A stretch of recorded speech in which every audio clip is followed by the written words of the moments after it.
Well, good afternoon, everybody, and welcome to Choochin on a Monday afternoon. A very windy wind. I don't have too much hope for.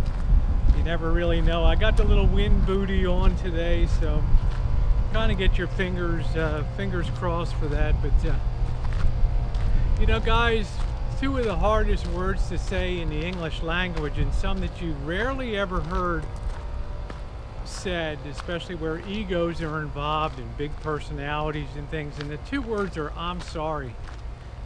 And even though it was a beautiful weekend with getting the new rig, the GMC motor coach, and sharing that experience with my girls, and having Jen along and Bobby, the reality is that in a lot of ways it can hardly compensate the joy of that for the loss of a really good friend that I've had for a lot of years.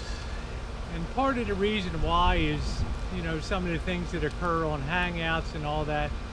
And I think a lot of it has to do with the radically different personalities of people that come together on Hangouts. So let me just be clear up front and say very distinctly that, you know, I'm apologizing for my behavior.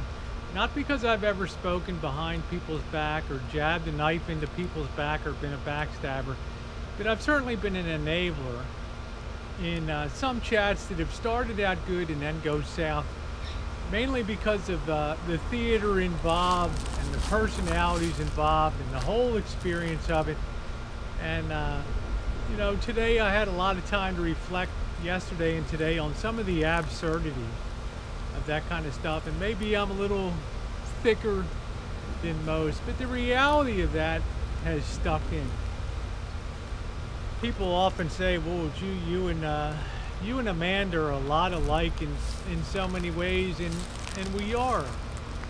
You know, we have this ability, I don't know whether it's because we're raised in you know, on the East Coast in really enormous cities, and we didn't have any money growing up, and to survive you had to fight, and you had to be able to take your hits, and you understood what was worth getting upset about and what wasn't worth getting upset about. And one of the things that you learned was the sticks and stones may break my bones, but names will never hurt me. And that was really the thing that, growing up, I mean, we could beat the hell out of each other one day, call each other every name in the book, and then the next day be out there playing and smoking cigarettes or doing whatever the hell we're doing, because we knew that our words didn't have the meaning, it was our actions that did.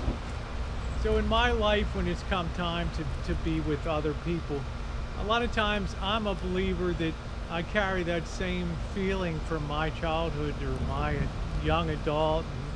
And if you're having a problem with somebody, that's your problem to deal with that person on your level, and you shouldn't have that kind of guilt by association of, well, since you don't like this person and I hung out with this person, then, you know, if A equals B, then B equals C. Well, you know, we have a little, you know, we have sort of a guilt of by association things, and I guess I never really bought into that too much. But when things reach a point where you lose somebody that's been a really good friend for a lot of years, and even though I didn't do anything to directly hurt this person or whatever, but by being an enabler sometimes and laughing along, I've now gotten that sort of heightened sensitivity that not everybody's like me with a thick skin, and you assume if you're a trans woman that everybody has a thick skin and you know, has a lot of bounce and a lot of give to them, that they can take the ribbing and the things. But this is certainly not the case, and this is what I'm apologizing for. My own lack of ability to understand that and come to terms with that. So, you know, I get it. I may never get the toothpaste in the tube with being an enabler, and I know my part. A lot of you will say, oh, you know, Rosie, you're fun to have on Hangouts and stuff, and the crap you do is minor compared to the hurtful things that other people do to people sharing links and backstabbing. Yeah, but it's my chance to step up and be responsible for my part in the hope of maybe making the hangouts better. So I've kind of pledged to myself, like a person like Elvis. You know, I'll hang with Elvis.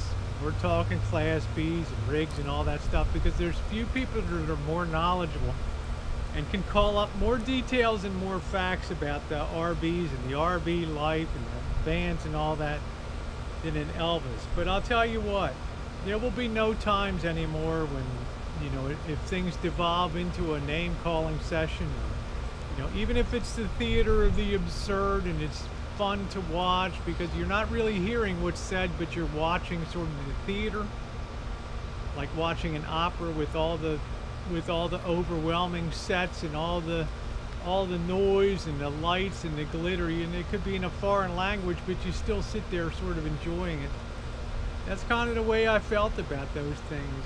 Like, what was said was not what I believed, you know, was being said about people, but it was like a theatrical production. So I've canceled my tickets for the remainder of the season, and I'm here today to do that, reach out and to say, you know, I may never get the toothpaste back in the tube, get things back the way they were, but I'll tell you what, it makes me feel good to reach out and say, I'm going to change myself for the better on the hangouts, and you know, I hope other people can step up too and take some responsibility for their own individual behaviors and things, because sometimes the people that complain the loudest about the way that other people behave are the people who themselves have done the most damage. So thanks for listening, everybody, and once again, thanks for sharing the joy on the new rig today, and have yourself a